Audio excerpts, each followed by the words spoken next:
Milagro de amor tan infinito en que tú, mi Dios, te has hecho tan pequeño y tan humilde para entrar en mí.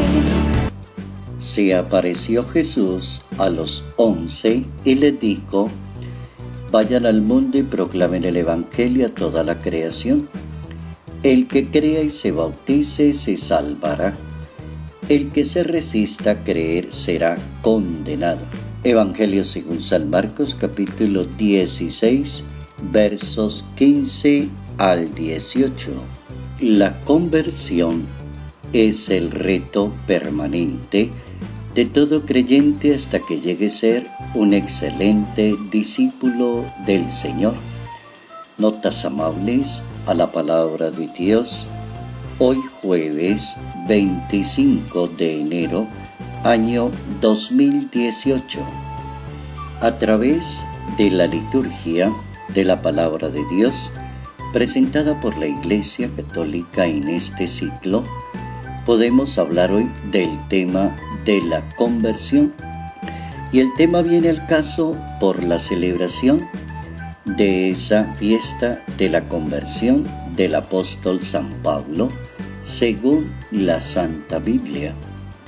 Habría que saber algunas notas de San Pablo, que es oriundo de Tarso, en Cilicia, en la costa sur del Asia Menor. Actualmente es el pueblo de Turquía el que se encuentra allá. El papá era romano y pertenecía a una familia piadosa muy ligada a la tradición y a las observancias de los fariseos. Tenía dos nombres, tenía un nombre judío y un nombre latino, Saulo y Pablo. Le aprendió mucho al papá por tradición a hacer lona de las tiendas y siendo muy joven fue enviado a Jerusalén, a la escuela de Gamaliel. Allí en esa ciudad santa residía parte de su familia. Después de la llegada no se sabe de él sino hasta el martirio de Esteban. La conversión de San Pablo, según la Santa Biblia, sucede durante el año 36, camino a Damasco, y fue atribuida por una revelación de Dios. Hasta ahí la experiencia de un hombre que quiere hacer las cosas bien en materia de fe, pero está equivocado por tradición. La tradición farisaica es una tradición centrada en la ley, y es ese tipo de religión centrada en el cumplimiento de una cantidad de obligaciones cuando no hay tiempo para la caridad, para la misericordia, para perdonarle a los demás sus debilidades, para contemplar las fallas. En un modelo de tipo farisaico no hay espacio para ese tipo de reflexión.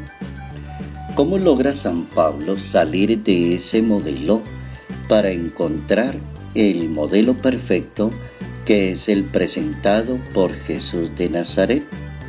De acuerdo a la Escritura, lo logra a través de una revelación de Dios. Y a través de esa revelación de Dios, él entiende que verdaderamente no está anunciando una auténtica religión, ni la buena nueva del Señor, ni la palabra del Maestro, ni está en la sintonía del reino de Dios.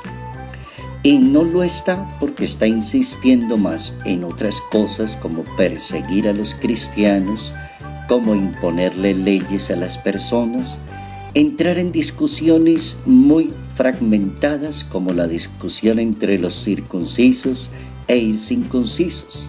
Se pierde mucho el tiempo cuando no se tiene el concepto concreto de verdaderamente qué es lo que se debe hacer. Por eso el tema de la conversión sigue interesando en la Santa Biblia, en nosotros 21 siglos después, y es el llamado permanente. Se podría decir que la conversión es un reto para todo tipo de persona. La conversión significa darle la palabra a Dios, salir de ese espacio en que la persona cree que tiene la razón y las cosas son así como usted las está pensando. Salir de ese espacio cuando cada hombre y cada mujer quiere imponerle las ideas a los demás. La conversión, la Biblia la recomienda como un reto, como un movimiento, como un espacio que se le abre a Dios y se le da la palabra al Señor. Hay que entender la conversión primero desde la gracia de Dios. Convertirse es una gracia de Dios, por lo tanto hay que pedirle a Dios la conversión.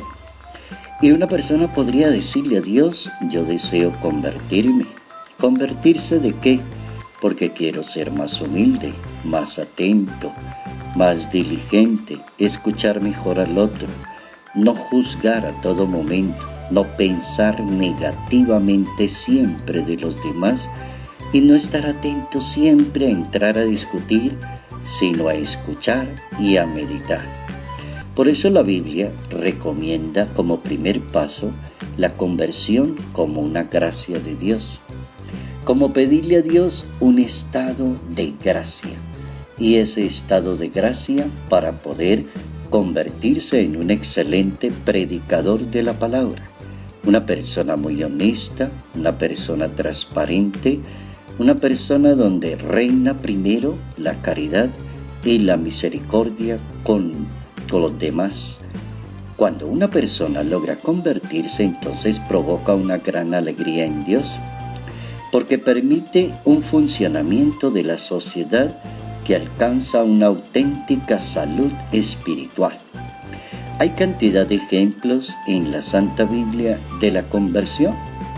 Uno de los ejemplos grandes es una persona aguerrida, fuerte, trabajadora, echada para adelante pero equivocada, y ese se llama Saulo, que se convierte en San Pablo.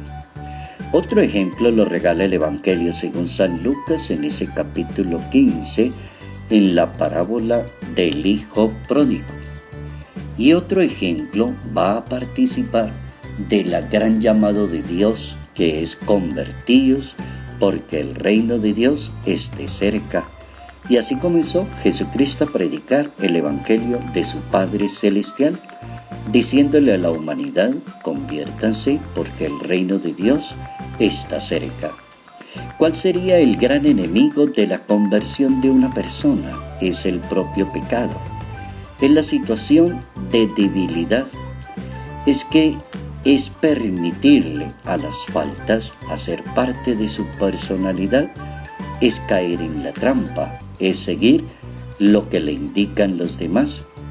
Y cuando se pierde el estado mismo de la conversión, entonces se termina con una situación que no puede avanzar, y el pecado tiene un compañero ideal, y ese compañero ideal se llama la tentación, que se puede identificar fácilmente porque su mecanismo es la seducción. El Papa Francisco advierte en materia de conversión.